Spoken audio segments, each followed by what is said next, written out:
సహజంగా కెరియర్కి సంబంధించి సార్ ఒక్కొక్కరికి ఒక కళ ఉంటుంది. కొంతమందికి స్పోర్ట్స్లోకి వెళ్ళాలని ఉంటుంది. ఇంకా స్పోర్ట్స్ అయితే దారుణం. స్పోర్ట్స్ కళ ఉంది అని అంటే consider it is gone. First 10th class complete చేయి, నీకు 10th క్లాస్లో మంచి మార్కులు వస్తే నీ కెరియర్ అంతా బాగున్నట్టే అంటారు. తర్వాత ఇంటర్మీడియట్ కంప్లీట్ చేయి, ఇంటర్మీడియట్లో మంచి స్కోర్ వచ్చిందా అసలు కాలేజ్ అంతా నీ ఇష్టం అంటారు. కాలేజ్లోకి వెళ్ళిన తర్వాత నువ్వు ఈ 4 ఏళ్ళు చదువుకున్నావా, ఇంకా జీవితం నీ చేతుల్లో అంటారు. ఒక్కసారి 4 ఏళ్ళు చదువుకొని ఉద్యోగానికి వెళ్ళావా, పెళ్ళి చేసుకొని ఇదే నీ బతుకు అంటారు.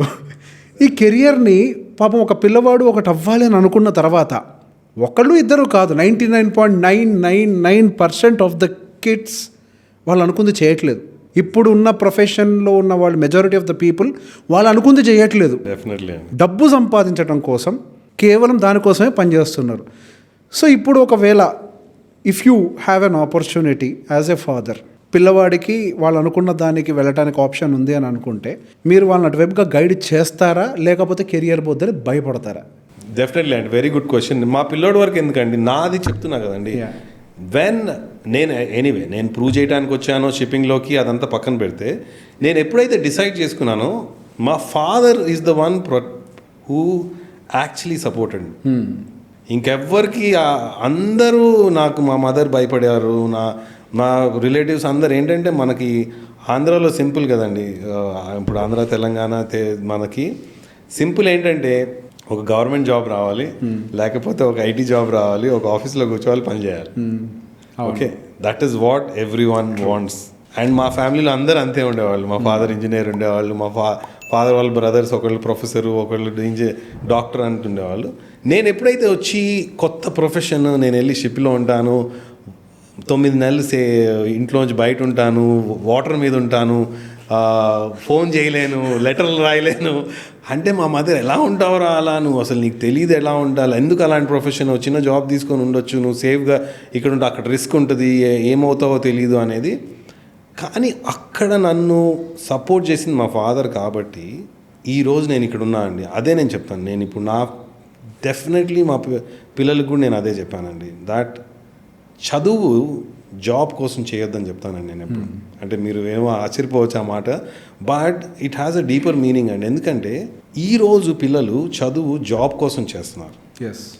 And if you chase money you will never be able to make money అన్నట్టు. మీరు జాబ్ కోసం చేసినప్పుడు, మనీ వస్తుందని చేసినప్పుడు ఎప్పటికీ సాటిస్ఫై అవ్వలేరు. బట్ నేను ఎందుకు చెప్తాను అంటే పిల్లలకి, నేను ఎప్పుడు చదువు నాలెడ్జ్ కోసం చేయమంటా. ఎప్పుడైతే నాలెడ్జ్ వస్తుందో ఐడియాస్ వస్తాయి. ఐడియాస్ వస్తాయో మనం కొత్త బిజినెస్ పెట్టుకోవచ్చు. బిజినెస్ పెడతాము, ఆ ప్యాషన్తో money is a secondary thing. ఈరోజు ఎవరన్నా స్టోరీ తీసుకోండి సార్, ఎవరెవరైతే మనీ చేస్తారు, ఎవరెవరైతే ఉన్నారో, whether it is a film star, top Shahrukh Khan తీసుకోండి, టెండూల్కర్ తీసుకోండి, లేకపోతే ఇలాన్ మస్క్ తీసుకోండి, లేకపోతే అంబానీ గారిని తీసుకోండి, ఎవరన్నా పాలిటిక్స్లో తీసుకోండి, they never follow money, they follow passion. Cricketer అంటే ఎవరైతే క్రికెట్ ఆడతారు, ఇప్పుడు సింపుల్ ఎగ్జాంపుల్ ఈజ్ మీరు ఎవరైతే మనీ ఫాలో అయ్యారో క్రికెట్లో ఈరోజు వాళ్ళు కనిపించరు. బట్ ఎవరైతే ప్యాషన్ ఫాలో అయ్యారో దే ఆల్వేస్ ఆర్ విజిబుల్. ఇప్పుడు టెండూల్కర్ ఇన్ని ఇయర్స్ అయిన తర్వాత కూడా ఆయన కింగ్. ఎందుకంటే ఆయన ఓన్లీ ప్యాషన్కి వచ్చారు. ఆయనకి డబ్బులు ఉంటాయా లేదు, క్రికెట్ ఆడాలి, రోజు ఆడాలి. ధోని ఆయన టీసీ నుంచి వదిలేసి వచ్చాడు అంటే he just wanted to play cricket. డబ్బులు వచ్చినా రాకపోయినా ఆయన దగ్గర గవర్నమెంట్ జాబ్ ఉండింది. ఆయన రైల్వే నుంచి కూడా క్రికెట్ ఆడి ఉండొచ్చు. కానీ ఆయన సెట్, నేను క్రికెటే ఆడతాను, దాని తర్వాత మనీ విల్ ఫాలో. సో నేను ఎప్పుడు సజెస్ట్ చేసేది అందరికి అదే అండి. నేను నా పిల్లలు కూడా చెప్పింది అదే, నేను ఎవరికన్నా చెప్పేది అదే, that follow your passion and money will be a secondary thing.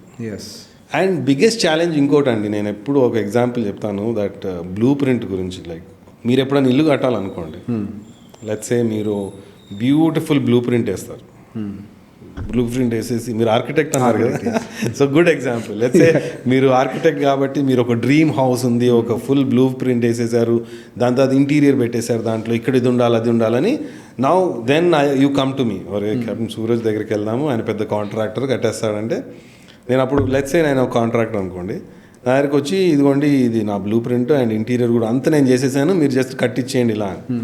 So నేను వెళ్ళేసి మీకు చెప్తాను, ఓకే అండి, నో ప్రాబ్లం, ఇంత అవుతుంది, మీరు రెగ్యులర్గా చెక్ చేసుకోండి. ఓకే. మీరేమో చాలా బిజీ అయిపోతారు. సో కంప్లీట్లీ బిజీ అండ్ రాలేదు. అండ్ 6 నెలల తర్వాత నేను మీకు ఫోన్ చేస్తాను, ఓకే అండి మీ ఇల్లు రెడీగా ఉంది, వచ్చేయండి అని. వస్తే మీరు వస్తారు అండ్ మీరు family, wife, kids, parents, relative అందరం తెస్తారు. అందరు వచ్చేసి ఏం కట్టేసావు ఇల్లు, అరే వెరీ గుడ్ కంగ్రాచులేషన్స్, అందరు మిమ్మల్ని కంగ్రాచులేట్ చేస్తూ ఉంటారు. సో అందరు కంగ్రాచులేట్ చేస్తారు, అందరు వెళ్ళి ఇల్లుని చూస్తూ ఉంటారు. మీరేమో నా పక్కన చూసేసి ఏం కట్టారండి ఇది అని. ఇది నథింగ్ లైక్ వాట్ నా బ్లూ ప్రింట్ లాగా లేనే లేదని. అప్పుడు నేనేం చెప్తాను మీకు, లేదండి కొంచెం నేను అలా ట్వీట్ చేశాను, కొంచెం మోడర్నైజ్ చేశాను, మీకు తెలీదు ఇది కొంచెం ఈ కబోర్డ్ ఇక్కడ మార్చాను, కొంచెం అది ఇక్కడ మార్చాను, ఎందుకంటే ఎగ్జాక్ట్. అండ్ నేను అన్ని కన్విన్స్ చేయడానికి మీకు అన్ని చెప్తాను.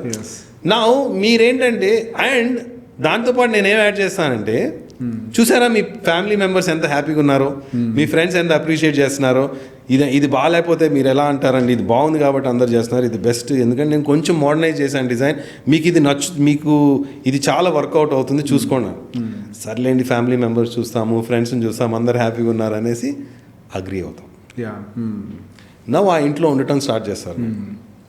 ఏమవుతుంది, ప్రతి ఒక్క రిలేటివ్ వస్తాడు, ఏం కట్టేసావు బాబు, బిల్లే కట్టేసావు, అది ఇది అంటూ ఉంటారు, మీరు హ్యాపీ ఫీల్ అవుతూ ఉంటారు. 10 ఏళ్ళు అయిన తర్వాత ఎవరు వచ్చినా ఎవరు పట్టించుకో. అవును. దాని తర్వాత మీరు కూర్చొని ఒక రోజు ఇలా కూర్చొని ఒక కబోర్డ్ని చూస్తే ఇక్కడ ఏదో ఉండాలి, నేను ఏదో చెప్పేది నాకు నచ్చట్లేదు అంటే ప్రెజెంట్లీ అదే అవుతుందండి. ప్రతి ఒక్కళ్ళు చిన్నప్పుడు 10 ఏళ్ళ వరకు మనకి చాలా ఊహలు ఉంటాయి చిన్నపిల్లలకి.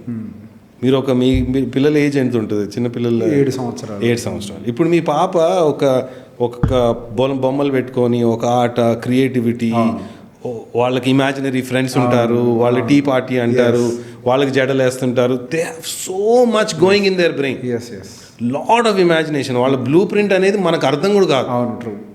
వాళ్ళకి ఆ బ్లూ ప్రింట్ ఉంటుంది, నేను ఇది అయిపోతాను, నేను సూపర్ మ్యాన్ అయిపోతాను. యానిమేషన్ సినిమానే తీస్తారు, యానిమేషన్ వాళ్ళ లోపలే జరుగుతూ ఉంటుంది. ఇప్పుడు నేను చిన్నప్పుడు ఉన్నప్పుడు నాకు గుర్తు, నేను పైలట్, ఏరోప్లేన్ నేను పైలట్ అవుతాను, లేకపోతే ఎస్ట్రోనాట్ ఇది. అండ్ నేను అనేది వాళ్ళకి దాంట్లో డౌట్ లేదండి. మీరు పిల్లల్ని అడిగారు అనుకోండి, దే ఆర్ వెరీ క్లియర్. వాళ్ళు ఆ టీ పార్టీలో ఇంకొక ఇమాజినరీ ఫ్రెండ్ కూర్చున్నారంటే కూర్చున్నారు, వాళ్ళకి మనకు కనిపించలే అంతే. They are very clear of that blueprint. కానీ ఏమవుద్దంటే మనకి అది అర్థం కాదు కాబట్టి there are lot of contractors in our life. Parents అంటాము, టీచర్లు అంటాము, రిలేటివ్స్ అంటాము, ఫ్రెండ్స్ అంటాము, వీళ్ళందరూ వచ్చేసి ఆ ప్లాన్ని మారుస్తూ ఉంటారు. ఒక్కొక్కళ్ళు వచ్చి ఒక్కొక్క గీత ఈ గీత ఇక్కడ తీసేసి ఇది పెట్టండి. ఫైనలీ ఏమవుద్దంటే ముందు బాగానే ఉంటుంది, ఫస్ట్ 10-15 years ఆ ప్లాన్లు అందరు అప్రిషియేట్ చేస్తుంటారు కదా, పర్లేదు అందరు అప్రిషియేట్ చేస్తున్నారు, ఈ జాబ్ బాగానే ఉంది అనుకుంటాం. కానీ ఏ రోజైతే అప్రిసియేషన్ పోతుందో, వ్యాలిడేషన్ ఉండదో, అప్పుడు మనం క్వశ్చన్ చేసుకున్నాం, ఎందుకు చేస్తున్నాం ఇది, ఏంటి నేను వేసిన ప్లాన్ ఏంటి, అసలు నేను ఎందుకు ఈ ప్లాన్లో, అప్పటికి మర్చిపోతాం కదా మన బ్లూ ప్రింట్ ఏంటి. మనం అనుకుంటాం మన జీవితం మన గీతలే. ఎగ్జాక్ట్లీ, చుట్టుపక్కల వాళ్ళు గీసిన గీతలే మన జీవితం. అండ్ అందుకనే పెద్ద అయ్యేటప్పటికి ఎందుకు చేస్తున్నామని తెలియక అది ఏదైతే గీత రాశారో దాన్ని తుడిపే లేక దాంట్లో ఉండటానికి ట్రై చేస్తాం. we try to adjust. ఎప్పుడైతే మనం అడ్జస్ట్ అవుతామో హ్యాపీగా ఉండలేమండి. ట్రూ. అడ్జస్ట్మెంట్ అంటే హ్యాపీగా ఉండదు. అందుకే నేను అంటాను, ఎందుకంటే అడ్జస్ట్మెంట్ ఎప్పుడు అవుతుందంటే మీరు మనీ ఫాలో అయినప్పుడు అడ్జస్ట్మెంట్ అవ్వాలి. అంతే. ఇప్పుడు మీరు చెప్పినట్టుగా అది చదువు, ఇది చదువు, నెక్స్ట్ ఎందుకు ఇదంతా? డబ్బు కోసం, జాబ్ కోసం. ఎగ్జాక్ట్లీ. It's not passion. అక్కడ ఫాదర్కి ప్యాషన్ లేదు, కొడుకుని అది చేయాలని ఇంకా ఛాన్స్ లేదు. ఎగ్జాక్ట్లీ. సో అది నేను అంటాను, ఇప్పుడు పిల్లలకి నేను చెప్పేది, నా పిల్లలకి సజెషన్ ఇవ్వాలన్నా అదే, that follow your passion and parents have to guide. Because it's not that some times ఆ ప్యాషన్ ఏంటో కనుక్కొని ఆ ఎబిలిటీ వాళ్ళకు ఉందా, వాళ్ళకి ఆ ట్రైనింగ్ వస్తుందా. నేను ఒకప్పుడు 8th grade మా పెద్దోడు ఉన్నప్పుడు అస్సలు స్కూల్కి వెళ్ళను, చదవను, నాకు ఇంట్రెస్ట్ లేదు, అది అంటే నేను ఒకటే చెప్పాను, నాకు స్కూల్కి వెళ్ళాలనే రూల్ లేదు నాన్న. ఎనీథింగ్ 8 hours చేయను. ఓకే, ఎనీథింగ్ నువ్వు స్కూల్ కన్నా వెళ్ళు, మ్యూజిక్ అన్నా నేర్చుకో, స్పోర్ట్ అన్నా నేర్చుకో, 8 hours. బట్ ఎవ్రీడే 8 hours నువ్వు దగ్గరకు వెళ్ళాలి. Which ever is the easiest నువ్వు సెలెక్ట్ చేసుకో. Any education whether it is నువ్వు మ్యూజిక్ నేర్చుకుంటావా నేను పెడతాను, నువ్వు చదవాల్సిన అవసరం లేదు, కంప్లీట్ ఎందుకంటే రెహమాన్ స్కూల్ ఒకటి ఉంది తెలుసా మీకు, దే ఓన్లీ టీచ్ మ్యూజిక్. ఉన్నాయి ఇప్పుడు పెట్టేవాళ్ళు పెడుతున్నారు, దాంట్లోంచి బయట ప్రోడక్ట్స్ ఆర్ అమేజింగ్ ప్రోడక్ట్స్ వస్తున్నాయి. వాళ్ళు వైలన్ వేసారంటే ఈరోజు ఆ వైలన్ వింటుంటే కూర్చోవచ్చు, అలాంటి వాళ్ళు వస్తున్నారు బయటికి. బట్ నేను అదే చెప్పాను మా బాబుకి, 8 hours ఏదో ఒకటి చేయాలి. ఓకే, నువ్వు మ్యూజిక్ నేర్చుకుంటావా, స్పోర్ట్స్ చేస్తావా, లేకపోతే చదువుకుంటావా, అలా హార్స్ రైడింగ్ చేస్తావా, స్విమ్మింగ్ చేస్తావా, it doesn't matter, but 8 hours every day you have to do something productive. అది ఎక్కడ లీడ్ చేస్తుంది అనేది నీ ఇంట్రెస్ట్ బట్టి తీసుకో. అది ఇంపార్టెంట్ అండి. చదువు అనేది ఎట్లానా చేయొచ్చు కదా. ఇప్పుడు ప్రతి ఒక్కళ్ళు చదివిన వాళ్ళే సక్సెస్ అవ్వారు అనేది దాంట్లో పెట్టుకుంటే ఈరోజు ఆయన ప్రతి ఒక్క బిలియనీర్ అలా ఉండరు కదండి. ఇప్పుడు మనం చదివిందే చేసే కండిషన్ కూడా లేదు. మెకానికల్ ఇంజనీరింగ్ చదువుతారు, వెళ్ళి ఐటీ జాయిన్ చేస్తారు. మీరు ఎంసీఏ చేశారు, క్యాప్టెన్ అవుతున్నాము. అదే అంటే మీరు ఆర్కిటెక్ట్ అయ్యి ఈరోజు మీరే వెల్త్ మేనేజ్మెంట్లోకి వచ్చారు. సో అది అట్లా అంటున్నారు. అండ్ అదొక మైండ్ సెట్ కూడా అయిపోయిందండి. ఇప్పుడు మాకు మా ఫ్రెండ్ వాళ్ళ పిల్లల గురించి మాట్లాడుతూ ఉంటే ఫస్ట్ ఇంజనీరింగ్ చేయి, దాని తర్వాత ఆలోచించి నువ్వేం చేయాలనుకుంటే అలానే ఆలోచిస్తున్నాయి. ఇప్పుడు first engineering, then you can think of, but engineering చేసేటప్పటికి జాబ్ వచ్చేస్తుంది. ఇప్పుడు ఆ జాబ్లోంచి వెళ్ళిపోతూ ఉంటారు. సో అలా నేను ఎప్పుడన్నా అంటే ఆ ప్యాషన్ డ్రివెన్గా వెళ్ళిపోవాలి. ఏ రోజైతే జాబ్ తీసుకుంటామో ప్యాషన్ పోతుంది. నేను ఇంకొక ఎగ్జాంపుల్ ఇస్తాను. మా కజిన్ది, వెరీ ఇంటెలిజెంట్ కజిన్ అండి, యూఎస్లో ఉంటాడు. ఆ అబ్బాయి అంటే నాకు చిన్నప్పుడే 5-6 years అప్పుడే డిక్షనరీ, అంటే 10 years లోపలే డిక్షనరీ బై హార్ట్ చేసేసాడు. అంటే వర్డ్, మీరు డిక్షనరీలో ఏ వర్డ్ చెప్పినా మీనింగ్ చెప్తాడు, అంత ఇంటెలిజెంట్ ఉండేవాడు అనమాట. సో మేము అనుకున్నాం ఆల్రెడీ యూఎస్లో ఉండేవాడు ఎలా అన్న మెడిసిన్ అయిపోతుంది అని. యూఎస్లో ప్రీ మెడిసిన్ చేయాలి కదండి, ప్రీ మెడ్ అని ఉంటుంది. మీరు గ్రాడ్యుయేషన్ చేసిన తర్వాత మెడిసిన్లోకి వెళ్తారు. గ్రాడ్యుయేషన్ కూడా కెమికల్ ఇంజనీరింగ్లో చేశాడు. యూ కెన్ డూ ఎనీథింగ్, ఏదైనా చేసి మెడిసిన్లోకి వెళ్ళొచ్చు. ప్రీమెడ్ ఒకటి ఉండాలి, వాళ్ళ సిస్టమ్ వేరు. సో గ్రాడ్యుయేషన్ చేసిన తర్వాత మెడిసిన్లోకి వెళ్తారు. సో సరేలే కెమికల్ ఇంజనీరింగ్ తీసుకున్నాడు. దాని తర్వాత కెమికల్ ఇంజనీరింగ్ తీసుకుని క్యాంపస్ ఇంటర్వ్యూ వచ్చింది. ఓ ఇక్కడ జాబ్ వస్తుంది కదా, నేను జాబ్ చేస్తా, దాని తర్వాత మెడిసిన్ చేస్తానులే అని వెళ్ళాడండి. ఫాస్ట్ ఫార్వర్డ్ 15 years ఈ రోజుకి జాబ్ చేస్తున్నాడు. ఆ మెడిసిన్ పోయింది. He could have been the best surgeon in the world. So once ఒక టార్గెట్ ఉంది అని అంటే మధ్య మధ్యలో వచ్చే టెంప్టేషన్స్ మనం, అందుకని ఈరోజు ఇప్పుడు ఒక యూపీఎస్ ఆఫీసర్ అయ్యాడు అనుకోండి, 4 years డెడికేటెడ్, అది నా ప్లాన్ అని చదివితే వచ్చేస్తుంది. అంతేగాని ఇంట్లో ఫోర్స్ చేసి చదివిస్తే ఎవరికి రాదు.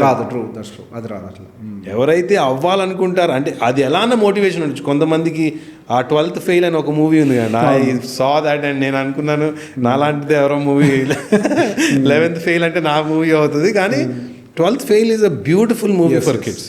అంటే మీరు ఒక పోలీస్ ఆఫీసర్, మీరు అన్నట్టు ఒక ప్రిన్సిపల్ మిమ్మల్ని పక్కన కూర్చోబెట్టుకోవడం వల్ల ఈరోజు మీరు ఇలా ఉన్నారు.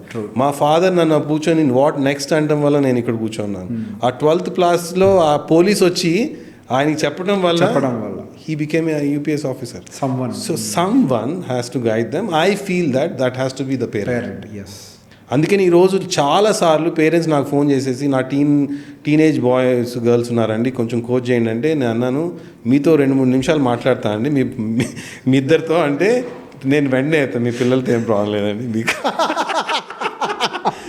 కోచింగ్ కావాలా సార్ మామూలుగా వెళ్ళిపోలేదంటే ఆయన.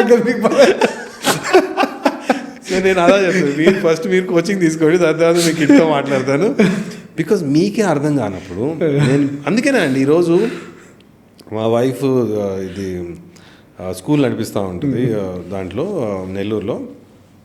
అండ్ ఆ దాంట్లో మేము చేసేది ఇదే అండి, బేసికలీ కిడ్స్ని స్కూల్లో ఎంపవర్ చేస్తున్నాము, పేరెంట్స్ని నేను కోచింగ్ తీసుకుంటున్నాను, టీచర్స్కి కోచ్ చేస్తున్నాం. ఎందుకంటే ఇప్పుడు వీ డోంట్, ఆ ఎన్వైర్న్మెంట్ని చేంజ్ చేయలేదు అనుకోండి, పిల్లలు దే కెనాట్ గ్రో. కిడ్స్కి మనం ఇవ్వగలిగేది ఎన్విరాన్మెంట్. ఎగ్జాక్ట్లీ. హోమ్లో సేఫ్ ఎన్వైర్న్మెంట్ ఉండాలి, స్కూల్లో ఎడ్యుకేటివ్ ఎన్వైర్న్మెంట్ ఉండాలి, టీచర్ ఎంపవర్ చేయాలి. సో ఈ అన్ని ఎన్వైర్న్మెంట్లు కరెక్ట్గా ఉంటే పిల్లోడు చదువుకుంటున్నాడు, ఏం ర్యాంక్ వస్తున్నది ఇంపార్టెంట్ కాదండి. మైండ్ సెట్ ఉంటే you can grow anywhere. And I will again repeat అండి, ఇండియన్ ఎడ్యుకేషన్ అనేది కాదు, Indian education is the best education in this world. And మనలాంటి ఇప్పుడు వరల్డ్ మొత్తం మనం రూల్ చేస్తున్నాం. కానీ when it comes to standing up for our self, ఒక దగ్గర ఒక క్రియేటివిటీ చేయాలి అనేదానికి కొంచెం కాన్ఫిడెన్స్ వెనక వస్తుంది. Okay, that is what we need to build in kids. Confidence. ఎందుకంటే ఇంట్లో సేఫ్ స్పేస్ లేదనుకోండి, నేను చెప్తే ఏమన్నా అంటారు అని, లేకపోతే రేపు జాబ్కి వెళ్ళినా కూడా అదే ప్రాబ్లం వస్తుంది. అవును, బాస్ ఏమన్నా అంటాడేమో. అవును, ట్రూ, ఎస్. అదే ప్రాబ్లం వచ్చి వాళ్ళకి ఐడియా ఉన్నా చెప్పలేకపోతున్నా. అవును, yes. Even if you want to become a good business person, we should present our self. Exactly. Yes. So ఆ కాన్ఫిడెన్స్ బిల్డ్ చేయాలంటే మనం పిల్లలకి ఆ సేఫ్ స్పేస్ ఇవ్వాలి. అంతే, మన అంత చుట్టూ తిరిగి ఆ సేఫ్ స్పేస్కి వస్తున్నామా? Like house has to be the safe. That's true. ఆ ఇల్లే ఒక పర్సన్ తయారు చేస్తారు. Person తయారు చేస్తారు. మొన్న ఈ మధ్య మా పిన్నితో మాట్లాడుతూ మా పిన్ని ఒక మాట చెప్పింది, మేము మిమ్మల్ని తయారు చేసి సొసైటీకి ఇచ్చాం, మీరు మీ పిల్లల్ని ప్రొడక్టివ్గా తయారు చేసి మీరు సొసైటీకి దట్స్ వాట్ అంటే యూఆర్ వెరీ రైట్. అంటే పేరెంటింగ్ అంటే మనము నెక్స్ట్ జనరేషన్ పెంచటం అండి. నాట్ అబౌట్ పిల్లలు కాదు, నెక్స్ట్ జనరేషన్ని మనము పెంచుతున్నాము. దాన్ని మనం చూసుకొని how the next generation should be, దాన్ని బట్టి పెంచాలి. True. Thank you sir, thank you so much. We discuss lot of things about the parenting and all. So మళ్ళీ ఇంకొకసారి ఇటువంటి టాపిక్స్ గురించి ఇంకొంచెం డీప్గా వెళ్దాము. సేఫ్ హౌస్ని బిల్డ్ చేయడం గురించి exactly will go much deeper. And thank you very much and thanks for your time. Definitely, and thank you very much, Andy. Thank you for calling me here. Yeah. It's a pleasure always, and then we will definitely do more. Yeah.